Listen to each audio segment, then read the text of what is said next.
आज हम बात करने जा रहे हैं ऐसी कहानी के बारे में जो ना आपने कभी सुनी होगी, ना आपने कभी देखी होगी।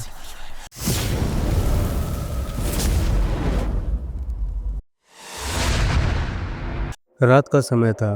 घड़ी में 12 बज चुके थे। अलीगढ़ जंक्शन का प्लेटफॉर्म नंबर 7 बिल्कुल सूना सूना था। सिर्फ हल्की सी हवा चल रही थी जो एक पुराने अखबार को इधर उधर उड़ा रही थी। एक लम्हा ऐसा आया जब पूरा प्लेटफॉर्म अंधेरे में डूब गया। सिर्फ एक पुरानी स्ट्रीट लाइट जल रही थी जो बार बार ब्लिंक हो रही थी, जैसे कि किसी ने उसकी रोशनी से भी डर के मारे खेलना छोड़ दिया हो।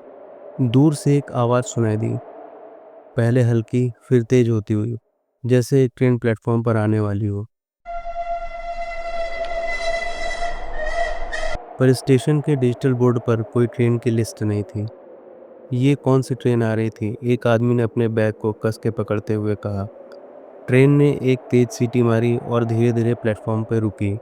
ये एक पुरानी काली इंजन वाली मेल ट्रेन थी जिस पर कोई नाम नहीं लिखा था, सिर्फ एक शब्द लिखा था, नर्क एक्सप्रेस। ट्रेन का पहला कोच खुला और वहाँ एक लंबा पतला सा आदमी निकला, सफ़ेद यूनिफॉर्म पर पुराने खून के दाग, हाथ में एक काला टिकट। उसकी आंखें बिल्कुल काली, कोई सफ़ेदी नहीं, सिर्फ अंधेरा। उसने सीधा प्लेटफॉर्म पर खड़े मुसाफिरों की तरफ देखा। मालिक बुला रहे हैं, चलो, सफर लंबा है।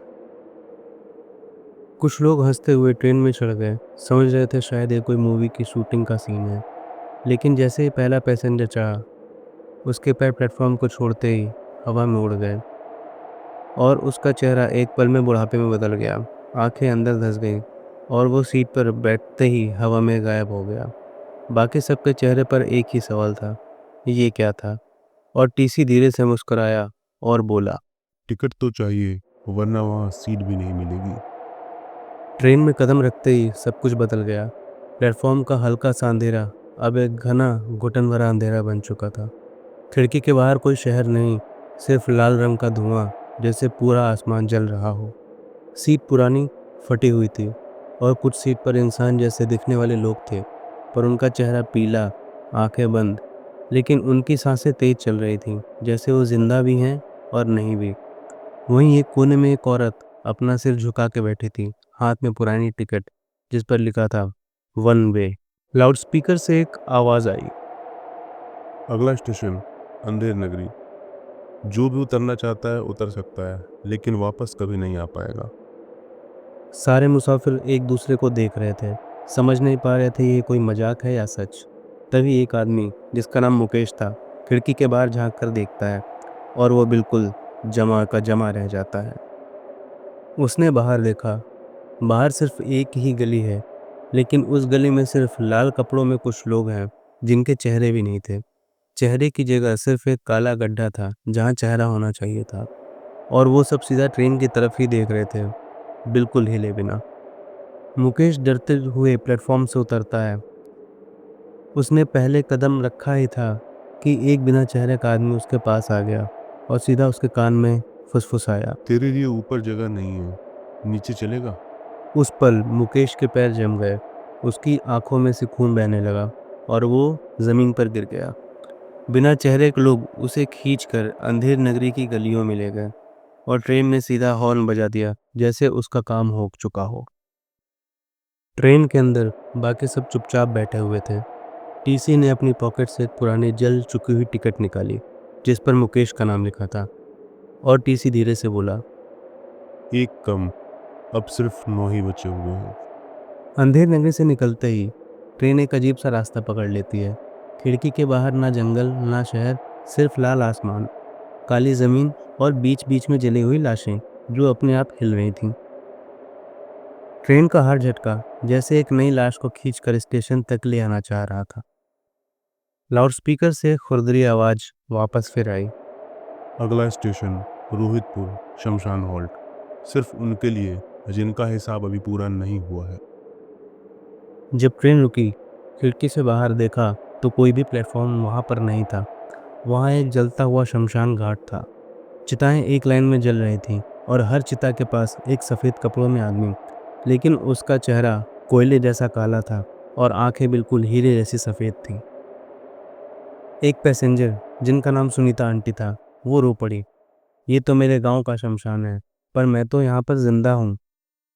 टीसी ने कोच में घुसते ही एक चिता की फोटो निकाली और सुनीता के सामने रख दी। ये तेरी जगह है, जल्दी उतर। सुनीता डर के मारे भागने लगी, लेकिन ट्रेन का दरवाजा अपने आप खुल गया। दो काले चेहरे वाले आदमी कोच में घुसे और सुनीता को खींच कर ले गए। उसने एक आखिरी बार पीछे देखा, लेकिन उसकी आंखें एकदम सफ़ेद हो चुकी थी और उसका शरीर धीरे धीरे राख में बदल गया। जैसे ही सुनीता की राख चिता पर पड़ी, आग का रंग लाल से काला हो गया। टीसी ने एक और टिकट पर सुनीता का नाम लिखा और गम बूट से आंख को दबाया और हल्की सी मुस्कान के साथ बोला। अब सिर्फ 8 बचे। रोहितपुर शमशान हॉल्ट से निकलते ही ट्रेन का रास्ता और अजीब हो गया। खिड़की के बाहर कोई भी ज़मीन नहीं थी, सिर्फ एक लाल समंदर था जिसमें लाखों हाथ उठ रहे थे, जैसे कोई डूबते हुए किसी से मदद मांग रहा हो। ट्रेन धीरे धीरे कर कर एक बड़े से पुल पर चढ़ गई। पुल का लोहा काला, पुराना और जगह जगह से खून से टपक रहा था। अब फिर से स्पीकर से अनाउंसमेंट होती है।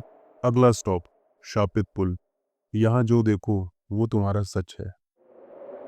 कोच नंबर 4 में बैठा हुआ रमेश, एक 50 साल का आदमी, खिड़की से बाहर झांकता है और उसके दिल की धड़कन रुक जाती है। पुल के नीचे उसका पूरा परिवार, उसकी माँ, उसकी पत्नी, उसका बेटा, खून में भीगे हुए हाथ हिला रहे थे। पर ये कैसे मुमकिन है? उन सबकी मौत तो पिछले 5 साल पहले रोड एक्सीडेंट में हो चुकी थी। रमेश ने चीख के टीसी को पुकारा, ये क्या हो रहा है? टीसी ने मुस्कुराकर बोला, जो अपनों से बिछड़ जाते हैं हम उन्हें उनके परिवार के साथ मिलाते हैं, लेकिन एक शर्त के साथ। जैसे ही ट्रेन पुल के बीच में आई, रमेश का पूरा परिवार एक साथ चिल्लाने लगा। आ जाओ, घर चलेंगे। रमेश अपना मानसिक संतुलन खो बैठा था, इस कारण उसने खिड़की से बाहर छलांग लगा दी। एक पल में लाल समंदर का पानी उसके ऊपर आ चुका था और रमेश का शरीर उस पानी में डूबते ही सफ़ेद होकर हवा में गायब हो गया। शापित पुल के बाद ट्रेन घूमकर एक बड़े से पहाड़ की तरफ मुड़ गई। पहाड़ के पीछे एक काला सा छेद था, इतना बड़ा छेद जिसमें ट्रेन पूरी तरीके से घुस सकती थी। उस छेद के ऊपर लिखा हुआ था, खूनी टनल। जैसे ही ट्रेन उस टनल में घुसी, पूरा कोच अंधेरे में डूब गया। लाइट्स ऑन हुई, लेकिन ये वही कोच नहीं था। सीट्स पर खून के दाग थे। छत से पानी की जगह बूंदे नहीं, खून टपक रहा था। कोच नंबर 2 में बैठी थी नेहा, एक 25 साल की लड़की, सामने देखती है। और उसके सामने बैठा था उसका पुराना बॉयफ्रेंड, जो उसने पैसे के लिए धोखा देकर जेल में भिजवा दिया था। पर यह कैसे मुमकिन है? वो तो जेल में मर चुका था। बॉयफ्रेंड का चेहरा धीरे धीरे गलने लगा। तुमने मुझे यहाँ भेजा, अब मैं तुम्हें ले जाऊंगा। नेहा अपनी सीट से उठी, भागकर दूसरे कोच में गई। लेकिन हर कोच में उसके अलग अलग पाप के शिकार, एक बच्चा जिसे उसने रोड पर मरने के लिए छोड़ दिया था, एक बूढ़ी औरत जिसे नेहा ने धक्का देकर गिरा दिया था। सब उसकी तरफ आ रहे थे, खून से भीगे हुए, पैरों को घिसते हुए। आखिरी में टीसी सामने आया। टिकट को उसने दिल पर रखकर बोला, यहाँ कोई पाप छुपता नहीं, ये टनल सब देख लेता है। टीसी के इतना कहते ही नेहा का दिल कोच के फ्लोर पर गिर गया और उसका शरीर धूल बनकर हवा में गायब हो चुका था। टनल का एंड आ चुका था। ट्रेन बाहर निकल गई। टीसी ने नोटबुक बंद की और बोला, अब सिर्फ 6 बचे। और खिड़की के बाहर पहाड़ के ऊपर खून से लिखा था, अगला स्टॉप मौत का बाजार।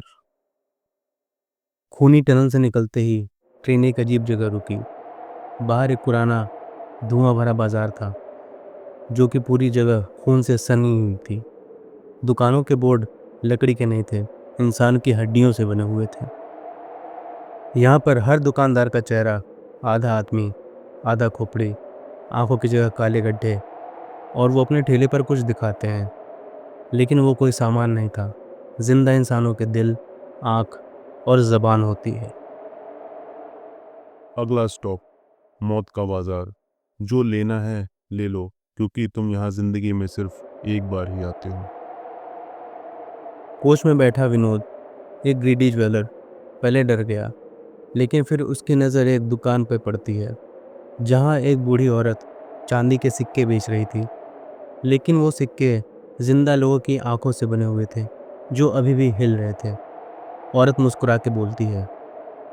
बस अपनी रूह दे दो, ये सिक्के तुम्हारे हो जाएंगे। विनोद ने बिना सोचे समझे अपने हाथों को आगे बढ़ा दिया। जैसे ही उसने सिक्के लिए, उसका शरीर कोच में ही रह गया, पर उसका चेहरा धुआं बनकर बाजार की हवाओं में उड़ गया। अब विनोद एक शॉपकीपर था, अपनी दुकान में जिंदा इंसानों के होंठों को बेचता हुआ। टीसी ने विनोद का नाम नोटबुक में लिखा, फिर ट्रेन के दरवाजे को बंद कर दिया। बाजार के अंदर एक तेज लाल रोशनी चमकने लगी। अब पूरा मार्केट हवा में उठकर धुएं में बदल चुका था। धुएं के बीच एक बड़ा सा गेट दिखा जिस पर लिखा हुआ था नर्क द्वार। गेट खून से बना हुआ था। गेट के दोनों तरफ दो बड़े राक्षस खड़े थे जिनके मुंह से आग निकल रही थी। अंदर झांकते ही पता चलता है कि उनके पीछे कुछ नहीं, सिर्फ एक लाल समंदर है जिसमें लाखों रूह चीख रही थी। ट्रेन सीधा उस गेट के अंदर घुसने लगती है। अब सिर्फ 5 लोग बचे थे। सब कोच के अलग अलग कोने में चिपक कर बैठे हुए थे, जिनमें एक लड़का, एक जवान लड़की, एक बूढ़ा आदमी और एक माँ और उसका छोटा बेटा था। बूढ़ा आदमी रोने लगा। बूढ़ा आदमी बोलता है, प्लीज़ हमें छोड़ दो, मैंने कोई भी पाप नहीं किया है। टीसी धीरे से आगे बढ़ा। उसकी आंखें लाल जल रही थीं। टीसी बोलता है, पाप तुमने किया या नहीं किया, ये मैं नहीं, ये नर्क का दरवाजा डिसाइड करेगा। गेट से एक लाल हवा निकली और एक एक पैसेंजर के ऊपर घूमने लगी। जिसका पाप ज़्यादा था, वो हवा उनको खींचकर गेट के अंदर ले गई। सबसे पहले बूढ़ा आदमी गया, फिर लड़की, फिर माँ। अब बचे थे सिर्फ वो लड़का और एक छोटा बेटा जो अपनी माँ के साथ था। बेटा चिल्लाया, मम्मी। उसकी आवाज़ इतनी तेज थी कि हवा पल भर कर ही रुक गई। टीसी का चेहरा बदल गया। उसकी आंखों में एक पल के लिए इंसानी चमक आई, जैसे वो भी कभी इंसान रहा हो। टीसी ने लड़के की तरफ देखा और धीरे से कहा, मुझे भी इसी ट्रेन ने लाया था। मैं भी तुम्हारी तरह एक मुसाफिर था, पर मैंने बच्चे को बचाने की कोशिश की और ये मेरी सजा है। टीसी ने गिर को रोका और गिर की तरफ देखते हुए उस छोटे लड़के का हाथ उस लड़के के हाथों में दे दिया और बोला। तुम दोनों भाग जाओ, मैं संभालता हूँ। टीसी ने ट्रेन का लीवर घुमा दिया। कोच में आग लगने लगी। लाल हवा उस टीसी पर टूट पड़ी। लड़का और बेटा कोच के टूट चुके हिस्से के नीचे गिर गए और ज़मीन पर जाते ही पता चलता है कि वो अपने शहर के असली रेलवे स्टेशन पर हैं, वो भी रात के 3 बजे। ट्रेन गेट के अंदर अब गायब हो चुकी थी। सुबह होने पर प्लेटफॉर्म पे एक पुरानी नोटबुक मिली जिस पर लिखा हुआ था, अगले साल जब घड़ी में 12 बजेंगे नर्क एक्सप्रेस फिर आएगी।